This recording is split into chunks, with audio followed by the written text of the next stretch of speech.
I buried my wife, Eleanor, on a cold Wednesday morning in Denver. My sons Garrett and Colton said they couldn't make it. Urgent business trips, they claimed.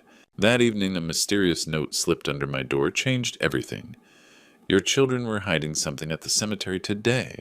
Meet me at Riverside Cafe tomorrow, at 2 p.m. if you want to know what they really buried with your wife. Come alone. The handwriting was elegant, feminine, unfamiliar. What could my grieving sons possibly be hiding? When I arrived, the photographs I saw left me breathless. Before we continue, tell me in the comments, where are you watching from and what time is it there? Because what I'm about to reveal will keep you up all night.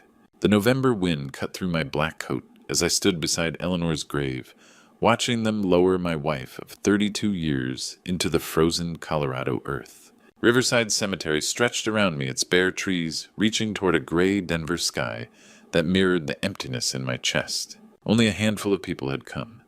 Eleanor's book club friends, Mrs. Henderson from next door and Father Ashton from St. Mary's. Their whispered condolences felt hollow against the bitter morning air. What struck me most wasn't who was there, but who wasn't. My sons. Garrett had called Tuesday night, his voice tight with regret. Dad, I'm so sorry. This Seattle deal just exploded. I have to be here for the closing. Colton's excuse came an hour later. Emergency client meeting in Chicago. You know how it is with law firms. As if there would be other funerals. Other chances to say goodbye to the woman who'd raised them, loved them, forgiven their every mistake. Father Ashton spoke about Eleanor's kindness, her volunteer work, her famous apple pies at church fundraisers. The words washed over me like rain on stone. All I could think about was the empty space where my boys should have been standing. By 11:30 it was over. The cemetery workers waited respectfully as people drifted away, leaving me alone with my grief and a hole in the ground that seemed to swallow more than just Eleanor's casket. I drove home to our house on Holly Street in silence, past the elementary school where Eleanor had taught for 20 years, past the park where we'd walked every evening until the cancer made walking impossible. The house felt cavernous without her presence. I made coffee I didn't drink and sat in Eleanor's favorite chair, staring at sympathy cards scattered across the dining table. 64 years old, and I'd become one of those men whose children were too busy to show up when it mattered most. The afternoon crawled by in a haze of casseroles from neighbors and phone calls from Eleanor's sisters. I answered mechanically, accepted their kindness, promised to take care of myself. But as evening settled over Denver, the loneliness became unbearable. I was heating up Mrs. Henderson's lasagna when I heard it, a soft whisper of paper sliding under the front door. My heart jumped. Maybe one of the boys had driven back. I hurried to the entryway, but the porch was empty. Only a single sheet of cream-colored paper lay on the hardwood floor, folded once with my name written in elegant script. My hands trembled as I unfolded it. Mr. Crawford, I know you're grieving, but there are things about your sons you need to understand. Things about why they really missed Eleanor's funeral. If you want to know what Garrett and Colton were actually doing yesterday while you buried your wife alone, meet me tomorrow at 2 p.m. at Riverside Cafe on Colfax. Come alone. A concerned friend. I read it 3 times, my pulse quickening with each word. Someone had been watching my family. Someone knew something about my son's absence that I didn't. The rational part of my mind whispered warnings about strangers and scams, about grieving widowers being easy targets. But a deeper instinct, the same one that had told me something was wrong when Eleanor started losing weight, too quickly urged me to listen. Tomorrow at 2 p.m. I would meet this stranger. The afternoon crowd at Riverside Cafe buzzed with typical Denver energy, but I felt detached, watching it all through glass. Students hunched over laptops. Construction workers grabbed coffee. Elderly couples murmured to each other, normal people with normal lives. Unaware that what I was about to learn would change everything, I arrived 15 minutes early, choosing a corner table where I could watch the door.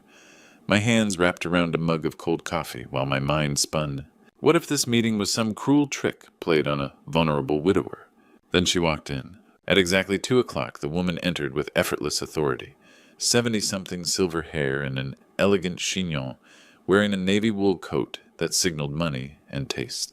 Her eyes swept the cafe with practiced confidence, and when they landed on me, I knew she was the mysterious correspondent. Mr. Crawford. Her voice held the refined cadence of old Denver society. I'm Rosalind Ashford. Thank you for meeting me. She sat with graceful deliberation, every detail of her presence radiating respectability, which somehow made the situation even more unnerving. I knew Eleanor from the literacy program, she said. A wonderful woman. Her death was unexpected. The doctors said it was the cancer, I replied, trying to keep my voice steady. Yes, that's what they said. Her smile tightened with meaning. But sometimes doctors don't see everything. Before I could respond, she reached into her purse and pulled out a manila envelope. You should see these first. The photographs she spread across the table made my blood freeze. Garrett and Colton, captured in stark black and white, stood beside Eleanor's freshly filled grave. They weren't mourning, they were working digging with deliberate care while one stood watch. These were taken yesterday afternoon, Rosalind said softly. While you were home grieving, your sons were burying something with their mother. My hands trembled as I stared at the images, Garrett kneeling beside the grave with a small metal box, Colton scanning the cemetery for witnesses. The timestamps showed a methodical, coordinated effort. I don't understand, I whispered. Your boys are in trouble, she said. Serious gambling debts. The kind that gets people hurt. A sick realization formed. Insurance money. $4 million, she said. $2 million each on you and Eleanor. Policies they persuaded you both to increase last year. You recall Garrett's arguments about inflation. I did. He'd been so confident, so reassuring, just looking out for us. Eleanor didn't die from cancer, Mr. Crawford. She was poisoned, slowly in a way that mimicked her condition, and you were supposed to be next. The cafe noise dissolved into static. No, my sons wouldn't. Wouldn't they? She gestured to the photographs. Then explain these.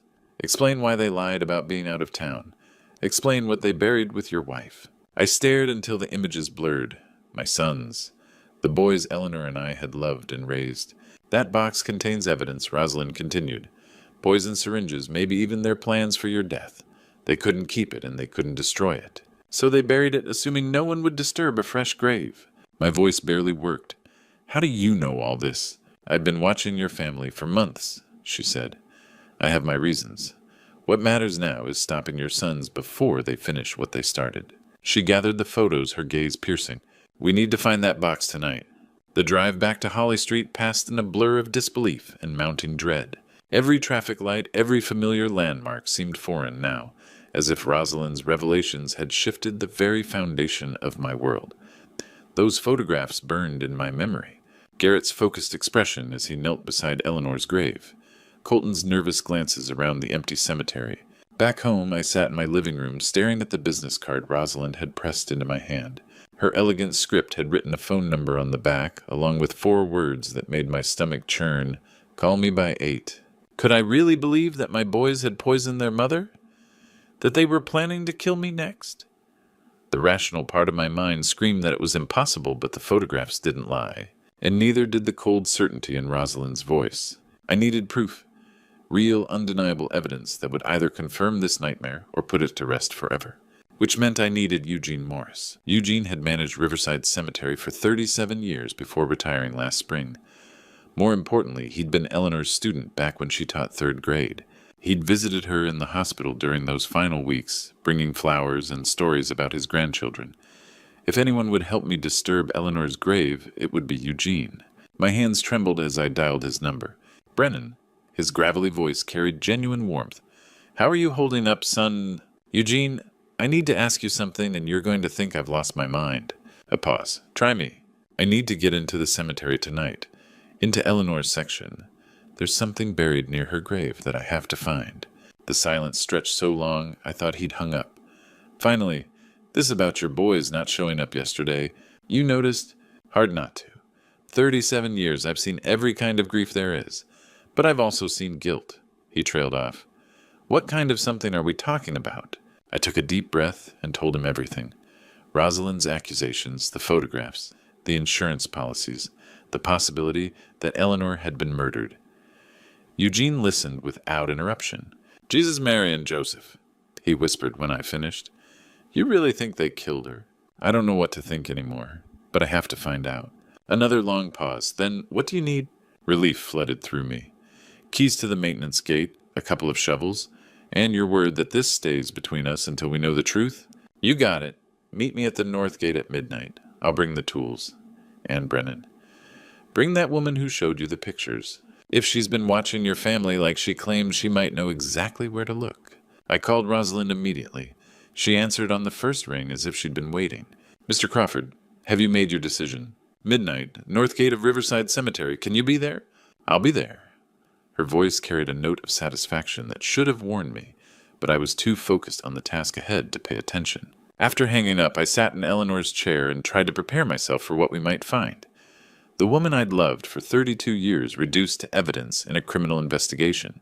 The thought of disturbing her rest, of treating her grave like a crime scene, made me physically sick. But if my sons had murdered her, if they were planning to kill me too, then Eleanor would understand. She'd always been practical about justice, about doing what was right, even when it hurt. At midnight, we would desecrate Eleanor's grave. The November air bit through our coats as we gathered at Eleanor's grave, our breath forming pale clouds in the dark. Eugene had brought battery-powered work lights that cast hard shadows across the fresh headstone. Here, Rosalind whispered, pointing to a spot 3 feet from the stone. In the photographs, they were digging just off to the side. Eugene handed me a spade. Slow and careful. Don't disturb more than necessary. The first cut of metal into earth felt like a violation.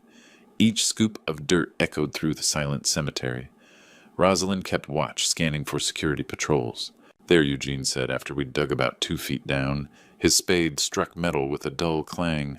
We knelt and brushed away the remaining soil until a small aluminum box emerged, 8 inches square, sealed tight. "Open it," Rosalind urged. My hands shook as I unlatched it. The box clicked open, and under Eugene's worklight lay items that froze my blood. Vials of clear liquid labeled in Garrett's handwriting. Digitalis extract, 2 ml doses. Sterile syringes. A notebook filled with dosage calculations and timing charts. And at the bottom, a manila folder whose contents made my heart slam. The first page, Phase 2 BC elimination, written in Colton's lawyer-neat script. A detailed plan for my murder timelines. Methods contingency notes, all designed to look like a grief-induced heart attack. My God, Eugene whispered. The next document hit harder, a handwritten confession supposedly from me describing how I discovered Eleanor's imaginary affair, poisoned her, in jealous rage, and intended to commit suicide from guilt. They were going to frame you, Rosalind said softly. Make it a murder-suicide. Eleanor had never cheated. But who would question the story if I were dead? Beneath that lay loose pages covered in calculations. Phone numbers for bookies and loan sharks. Garrett owed $87,000. Colton owed over $120,000 to a Black Hawk casino. And then the final page, the one that revealed everything, a note in Garrett's handwriting. RA says insurance payout within 30 days if both parents deceased. She handles arrangements. We just follow the plan exactly. RA, I whispered. Someone's been directing them. A mastermind, Rosalind said, studying the note. Someone experienced in insurance fraud. Someone who knows how to make murders look natural. Eugene shook his head. Your own sons, Brennan. Planning to kill you and frame you for Eleanor's murder. I stared at the evidence in the dirt beside my wife's grave. The vials that had ended her life. The plans for my death. The confession meant to destroy her memory. Forever. We need to call the police, Eugene said. Not yet, Rosalind replied firmly. If we move too soon, this RA will vanish, and your sons will claim coercion. We have to catch them in the act. Her certainty steadied me. Even in this nightmare, she was thinking clearly, keeping me from rushing into mistakes. The truth was undeniable. My sons were murderers, guided, controlled, or manipulated by someone hiding behind those 2 initials. Dawn crept through the windows of my Holly Street house, but I hadn't slept. I sat at the kitchen table with the contents of the metal box spread before me like pieces of a nightmare. Every few minutes I picked up one of the vials, rereading Garrett's careful handwriting, hoping the words might somehow change. They never did. The digitalis that had slowly killed my wife, the timeline for my own murder, the forged confession framing Eleanor as an adulteress, and me as her killer. Every detail written in my son's familiar handwriting, as casually as if they were making grocery lists. By 7 a.m., I'd made my decision. I couldn't go to the police, not yet. Rosalind was right. Without catching them in the act, they could claim coercion. Blame everything on the mysterious R.A. I needed a confession, preferably recorded, which meant bringing them here to their childhood home and confronting them with the truth. I rehearsed the phone call before dialing Garrett. My hands were steadier than I expected. Dad. His voice carried that professional warmth he used on clients. How are you holding up? Better, son. Listen, I need you and Colton to come over tonight. There are some things about your mother's estate we need to discuss. A pause. Estate matters, Dad. It's only been 2 days since the funeral. Shouldn't you take some time to grieve before dealing with paperwork? His concern sounded so genuine that for a moment I almost doubted what I'd seen in the box. Almost. I know it seems rushed, but the insurance company is already asking questions. And there are decisions about the house, about Mom's things that I can't make alone. I let my voice crack. I just need my boys here. It's too much to handle by myself. Of course, Dad. We'll be there. What time? 7. I'll order dinner from that Italian place your mother liked. Perfect. I'll call Colton. Dad, we love you. We'll get through this together. The line went dead. I stared at the phone, stunned by how easily he lied. We love you. We'll get through this, all while planning my death. Colton called 20 minutes later. Dad, Garrett told me about tonight. I'm sorry I haven't been around since the funeral. This Chicago case has consumed me, but family comes first. Always. I understand, son. Work is work. Not anymore.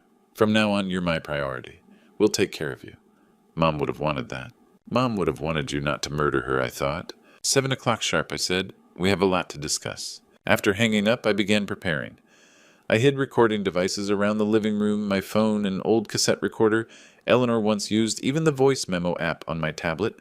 If they confessed, I wanted it captured from multiple angles. I also called Rosalind, explaining the plan. She offered to wait nearby, hidden outside, in case things went wrong. I agreed, though. Something in her voice sounded different, almost excited. As afternoon faded, I arranged the evidence on the coffee table and covered it with a dish towel. When my sons arrived, they'd see their mother's favorite tablecloth, her good china set for dinner, never suspecting what lay beneath. At 6:30, I ordered the Italian food. At 6:45, I set the table for 3.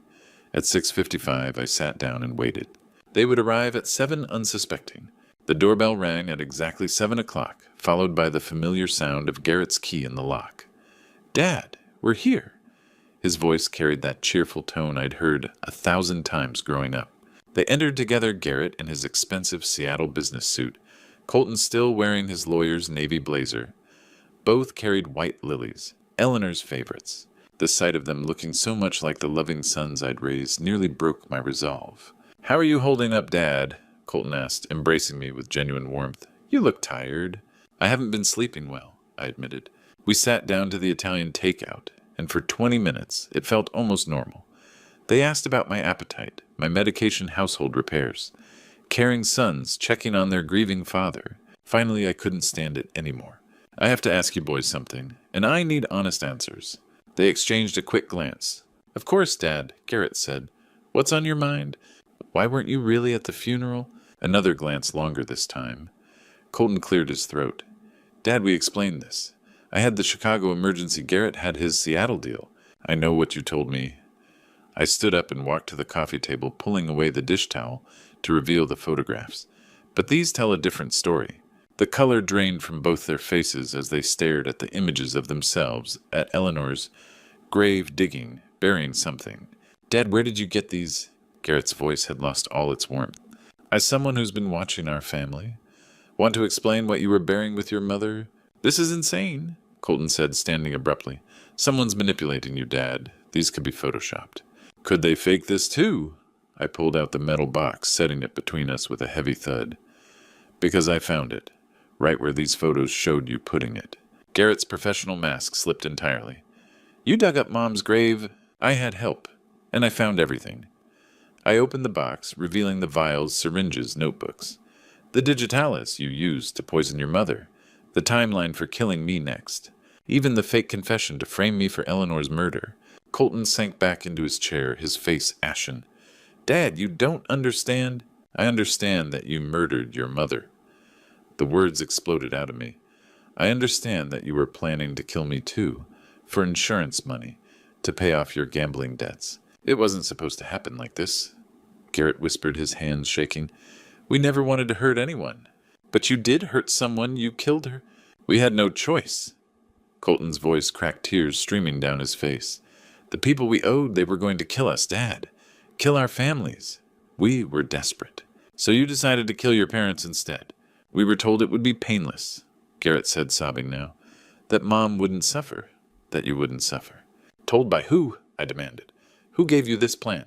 They looked at each other, terror replacing the guilt in their eyes. "We can't," Colton whispered. "She'll destroy us. She'll destroy everyone we love. She already has. She turned you into murderers." "We had no choice," Garrett cried out. "She made us do it." The slow, deliberate sound of applause cut through our family's anguish like a blade. We all froze heads, turning toward the living room doorway where the clapping continued steady and mocking. Rosalind Ashford stepped into the light, her elegant hands coming together in measured approval. Gone was the concerned friend from the cafe, the helpful ally from the cemetery. In her place stood someone I didn't recognize, someone whose smile held decades of carefully cultivated hatred. "Bravo!" she said, her refined voice dripping with satisfaction. "What a touching family reunion. Father confronts sons, sons confess their sins, everyone cries. It's like a television drama, really." Garrett and Colton shrank back in their chairs, terror replacing the guilt in their eyes. "Mrs. Ashford," Colton whispered, "you said you'd stay away. You promised—" "I promised many things, dear boy, but plans change." She moved into the room with predatory grace, her gaze fixed on me. "Hello, Brennan. Surprised to see me. You're her—" I said, the pieces finally clicking into place. "You're the one who made them do this. Made them—" She laughed, a sound like breaking crystal. "Oh, I prefer to think I gave them an opportunity. Your sons were already drowning in debt, already desperate. I simply offered them a solution. You turned them into murderers. I turned them into instruments of justice." Her voice hardened, losing all pretense of civility. "Justice that's been 40 years in the making." She pulled a photograph from her coat pocket, old faded, showing a man in his 50s, with kind eyes and graying temples. "Do you recognize him, Brennan?" "You should. You killed him." I stared at the image, confusion mixing with growing dread. "I don't know who that is." "Reginald Ashford, my husband, your business partner, the man whose life you destroyed when you bankrupted Crawford Ashford Construction." The name hit me like a physical blow. Reginald. I hadn't thought about him in decades, but suddenly the memories came flooding back. The partnership that had failed in the early 80s. The recession that had killed so many small businesses. "Reginald took his own life," I whispered. "The business failed, but that wasn't anyone's fault. The economy." "The economy." Her voice rose to a near shriek. "You embezzled from our joint accounts. You used our company funds to save your precious house, while my husband lost everything." "That's not true. I never—" "40 years I've waited," she continued, ignoring my protests. 40 years I've watched you build your perfect little life while my husband rotted in the ground. And finally I found the perfect way to destroy it all." She gestured toward my sons. "It was so easy, really. A few gambling debts here, some bad investment advice there. Once they were desperate enough, I offered them a way out. Kill their parents, collect the insurance, pay off their debts." "Except we'd be dead," I said. "That was rather the point." Her smile was arctic. "But then I realized something. Killing you quickly would be too merciful. I wanted you to suffer first. I wanted you to know that your own children had betrayed you." She reached into her coat again, and this time her hand emerged, holding a silver letter opener, its blade catching the lamplight. "But I've changed my mind again. Why settle for just your death, when I can have so much more?" Garrett tried to stand, but she turned the blade toward him. "Sit down, boy. You've played your part beautifully." "Mrs. Ashford, please," Colton begged. "You said if we did this, our families would be safe." "Your families will be safe," she replied pleasantly, "because they'll never have to live with the shame of what you've done. Tonight, it ends for all of you. A tragic murder-suicide." She raised the blade, her eyes gleaming with anticipation. "Tonight, you all die together." "Wait." I raised my hands, stepping between Rosalind and my sons. My heart hammered against my ribs, but I forced myself to stay calm. "Before you do something you can't take back, let me show you something." She paused, the letter opener gleaming in her grip. "Nothing you can say will change what you did to my husband." "What if I can prove I didn't do what you think I did?" "Prove it." She laughed bitterly. "I lived through it, Brennan. I watched Reginald come home every night, broken a little more each day." I moved slowly toward the bookshelf where Eleanor had always kept our important papers. "May I—" "There's something I need to show you." She nodded curtly, the blade still raised. From behind Eleanor's teaching manuals, I pulled out a manila folder I hadn't touched in decades. Inside were documents from the Crawford Ashford days. Records Eleanor had insisted we keep. "These are the financial records from our partnership," I said, spreading papers across the coffee table. Bank statements, loan applications, transfer receipts. Everything from 1982 to 1984. Rosalind's eyes narrowed. What am I supposed to be seeing? That's this. I pointed to a series of bank transfers. I didn't embezzle from our joint accounts, Rosalind. I put money into them. $37,000 from my personal savings. Everything Eleanor and I had. Her hand trembled as she leaned closer to read the records. And this? I continued, pulling out another document. A second mortgage on our house. I used our home as collateral to get an emergency loan for the business. $60,000 that went straight into Crawford Ashford accounts. But Reginald said Reginald was sick, Rosalind, clinically depressed. He'd been struggling with it for months before the business failed. The way he'd disappear for days. The drinking, the paranoid accusations. I saw recognition flicker in her eyes, followed by denial. He wasn't paranoid. Look at the dates. Look at the amounts. I put nearly $100,000 of my own money into trying to save our partnership. I lost our house, Rosalind. Eleanor and I had to move into a rental apartment for 3 years. She stared at the papers, her breathing becoming rapid. The recession killed us, not betrayal. We lost contracts because the city ran out of funding, because developers went bankrupt. We lost everything because the economy collapsed. No, she whispered, but her voice lacked conviction. Reginald took his own life because he was sick, not because I betrayed him. I tried to save him, Rosalind. I tried to save our business, our friendship, everything we'd built together. The letter opener clattered to the floor as her hands went to her face. Oh God, what have I done?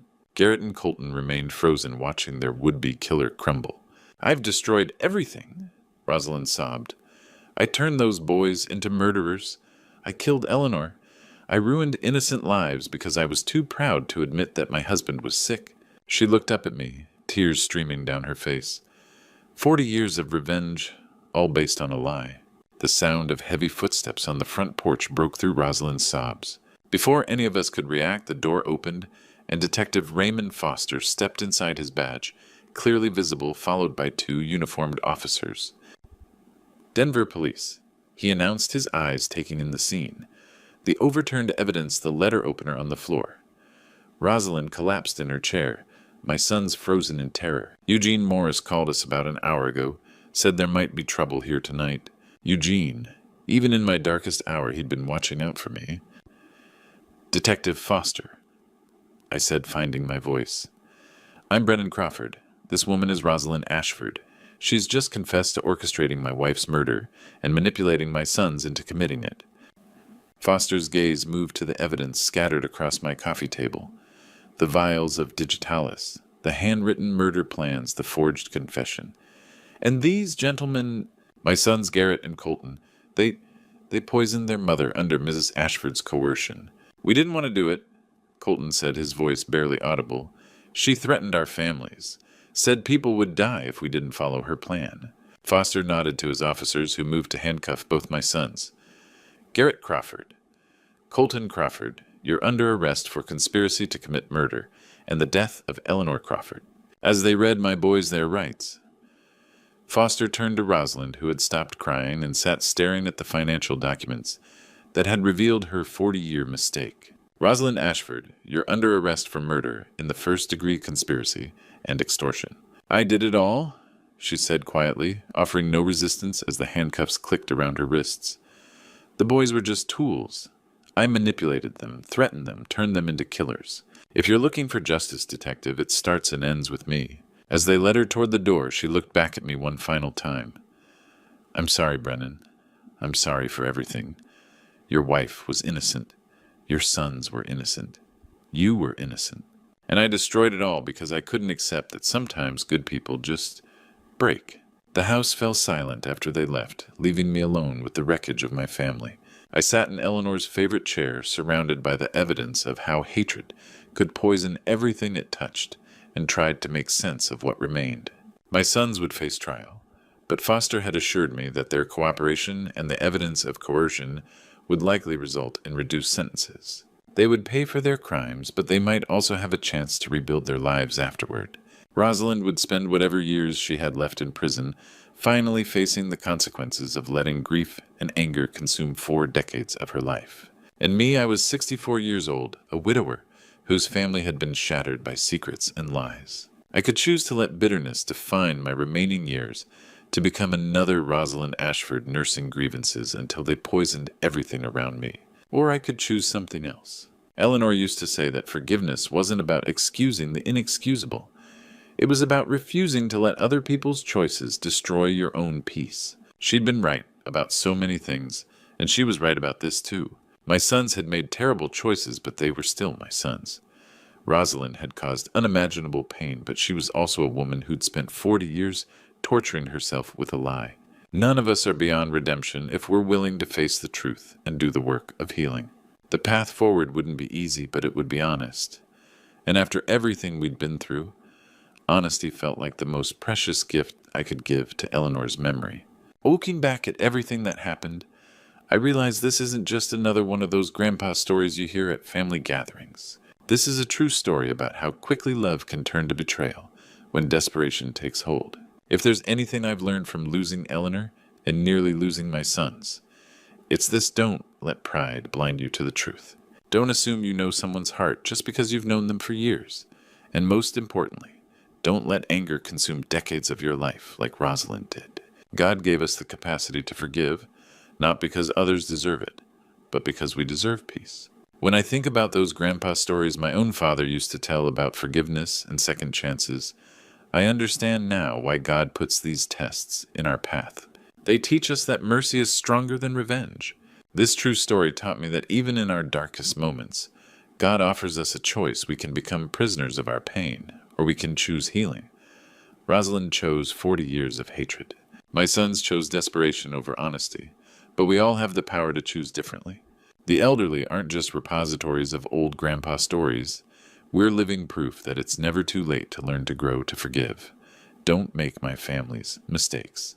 Choose truth over secrets, forgiveness over revenge, and love over fear. What choice will you make when life tests your heart?